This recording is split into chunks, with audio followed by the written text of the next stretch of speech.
ముందస్తుగా ఇప్పుడు మేయర్లు అవనియండి, మున్సిపాలిటీలు అవనియండి, ఒక్కొక్కటి వేసుకెళ్ళిపోతాం అంటున్నారు. ఏంటి అంత వ్యతిరేకత ఉందా? సార్, ముందుగా మీకు ప్యానెల్ సభ్యులు ప్రేక్షకులందరికీ కూడా నమస్కారం అండి. ఇవాళ జగన్మోహన్ రెడ్డి గారు ఇచ్చినటువంటి స్టేట్మెంట్ కానీ, లేదు వారు చేసినటువంటి మీటింగ్లు కానీ, వాటన్నిటి కూడా కారణం ఏంటంటే పూర్తిగా వెంటిలేటర్ స్థాయికి వెళ్ళినటువంటి వైఎస్ఆర్ కాంగ్రెస్ పార్టీని ఎలా అలాగా కనీసం రూమ్ స్థాయి కన్నా, అంటే ఐసీయూ స్టేజెస్ నుంచి ఇంటికి ఎలా రకంగా తీసుకొద్దాం అనేటువంటి, అంటే రాజకీయ ప్రస్థానాన్నే ఒక క్వశ్చన్ మార్క్లో ఉన్నటువంటి వైఎస్ఆర్ కాంగ్రెస్ పార్టీని ఏదో ఒక విధంగా నమ్మకం కలిగిద్దాం క్యాడర్లో అనేటువంటి ప్రయత్నంలో భాగంగా అనేకమైనటువంటి అంశాలని ముందుకు తీసుకొస్తా ఉన్నారు. అలానే వాళ్ళు ఆ క్యాడర్ని నిలబెట్టుకోవడం కోసం చేస్తున్నటువంటి ప్రయత్నాల్లో ఇచ్చినటువంటి మరొక ఏమంటారు, స్కిట్ అంటారా, లేకపోతే ఒక పెయిడ్ ప్రోగ్రామ్ అంటారా, ఏదన్నా కానీ ఒక సర్వేని వాళ్ళు రిలీజ్ చేశారు. ఆ సర్వే ఎప్పుడు కూడా అంటే గత జనరల్గా సంవత్సరం ముందో 6 నెలల ముందో ఏదన్నా మూడ్ ఆఫ్ ది నేషన్ అనో మూడ్ ఆఫ్ ది పీపుల్ అనేది జరుగుతూ ఉంటుంది. కానీ 3 సంవత్సరాలు ఇంకా ఎన్నికలు ఉండగానే అప్పుడే ఏ విధమైనటువంటి రిజల్ట్ వస్తుంది, ఎక్కడ ఏం జరిగిద్ది అనేటువంటి మాట, ఎన్ని స్థానాలు, ఎక్కడ టఫ్ ఫైట్, ఇవన్నీ కూడా కేవలం వైఎస్ఆర్ కాంగ్రెస్ పార్టీని వాళ్ళ క్యాడర్ని నిలబెట్టుకోవడం కోసం చేసినటువంటి ప్రయత్నాలే. ఆంధ్రప్రదేశ్లో జరుగుతున్నటువంటి కార్యక్రమాలు, అంటే ఆంధ్రప్రదేశ్కి ఒక రాజధాని లేనటువంటి పరిస్థితి నుంచి ఈ రోజున శరవేగంగా రాజధాని, అదేవిధంగా ఏదైతే సంక్షేమ అభివృద్ధి కార్యక్రమాలు ఉన్నాయో, ఉద్యోగ కల్పన, ఈ విధంగా పెట్టుబడులు అనేకమైనటువంటి వస్తూ ఉన్నాయి. రాబోయే తరాలకు కావాల్సినటువంటి రోడ్ మ్యాప్ని ఈ రోజున లోకేష్ గారి నాయకత్వంలో ముందుకు తీసుకెళ్తా ఉన్నారు.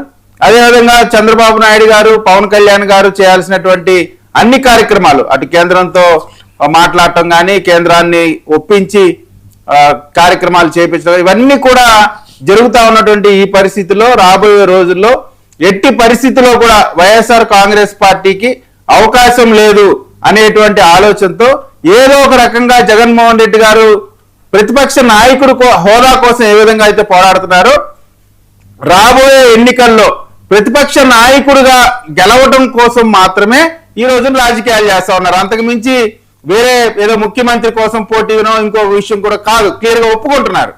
వాళ్ళ ప్రయత్నం అంతా కూడా రాబోయే ఎన్నికల తర్వాత ప్రతిపక్ష నాయకుడు హోదా ఏదో ఒక విధంగా తెచ్చుకోవాలి అనేటువంటి రాజకీయ ప్రస్థానమే నడుస్తా ఉంది తప్ప ఇది అధికారంలోకి వచ్చేటువంటి అవకాశమే లేదు. పెడుతున్నారు. రేపు లోకల్ వారికి సంబంధించి విజయవాడ అవనివ్వండి, లేకపోతే ముఖ్యమైన మేయర్లన్నీ కూడా అవన్నీ కూడా ఎట్టి పరిస్థితుల్లో కొట్టాలని ఈ రోజే కదా మాట్లాడేది. సరే, ఆ సర్వే సంగతి వదిలేయండి. సర్వేది ఎవరికి వాళ్ళకి ఏదో చూసుకునే వాళ్ళు ఇస్తారు, అదేదో కరెక్ట్ అయిపోతుందని కూడా మనం చెప్పలేం. కానీ ఆయన చాలా కాన్ఫిడెంట్గా కనిపించట్లేదా?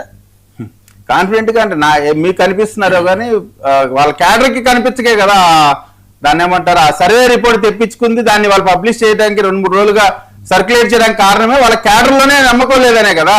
వాళ్ళ క్యాడర్కే నమ్మకం లేదు కాబట్టి క్యాడర్ని బలోపేతం చేసుకోవడానికి చేసినటువంటి ప్రయత్నాల్లో భాగం జగన్మోహన్ రెడ్డి గారు నిజంగా రాజకీయ ప్రస్థానం, రాజకీయంగా ముఖ్యమంత్రి అవ్వాలనే ఆలోచనతో ఈ రోజు ఆయన కార్యక్రమాలు చేయట్లేదు.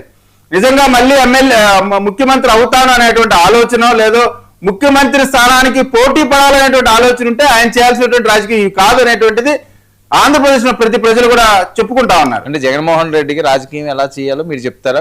నేను చెప్పట్లేదు, ఆయనే చెప్తున్నారు. నేను ముఖ్యమంత్రి క్యాండిడేట్ కాదు, కేవలం ప్రతిపక్ష నాయకుడు క్యాండిడేట్నే, ప్రతిపక్ష నాయకుడు హోదా కోసం మాత్రమే నేను ప్రయత్నం చేస్తాను తప్ప ఆంధ్రప్రదేశ్ లో ఏ విషయంతో నాకు సంబంధం లేదు.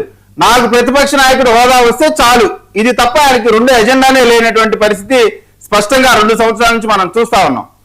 జగన్మోహన్ రెడ్డి గారు ముఖ్యమంత్రి మెటీరియల్ కాదనేటువంటి అంశం ఆయనకు కూడా తెలుసు. ఆయనకి తెలుసు, ఆయన ఏ పార్టీ ద్వారా అయితే ఎంపీ అయ్యాడో, ఏ పార్టీ ద్వారా అయితే వాళ్ళ నాన్నగారు ముఖ్యమంత్రి అయ్యారో ఆ పార్టీ కూడా చెప్పింది ముఖ్యమంత్రి మెటీరియల్ కాదని. అయితే జరిగినటువంటి పరిణామాల్లో బాబాయ్ హత్య, అనేకమైనటువంటి అంశాలు, కూటమి విడిపోవడం, ఇవన్నీ అనేక రకాలైనటువంటి అంశాలతో ఒక్కసారి దరిదాపుగా 14 సంవత్సరాల నుంచి ఇంటింటికి తిరుగుతా ఎవ్వరూ లేరు. అంటే తండ్రి పోయాడు, అలాగే చిన్నానని చంద్రబాబు నాయుడు గారే చంపించారని చెప్పి పేపర్లో పెద్ద కట్అవుట్, పోస్టర్ అవుట్ వేయించి, అంటే ప్రజల్లో ఒక సింపతి గేమ్ అనేటువంటిది ఒకటి ప్రయత్నించి ఆ ఒక్కసారి అవకాశానికే ప్రతిపక్ష నాయకుడికి ఇచ్చే ముఖ్యమంత్రిగా ఇచ్చిన తర్వాత ప్రజలు 2 చూశారు. ఇక జగన్మోహన్ రెడ్డి గారు ప్రతిపక్ష నాయకుడిగా పనికిరాడు, ముఖ్యమంత్రిగా పనికిరాడు అనేటువంటి ఆలోచనతోనే ప్రజలు 11 స్థానాలు ఇచ్చారు. ఓకే, చిన్నపరెడ్డి గారు. సార్ నమస్కారం సార్, ప్యానల్ సభ్యులకు అలాగే 99 వీక్షకులందరూ కూడా నమస్కారం.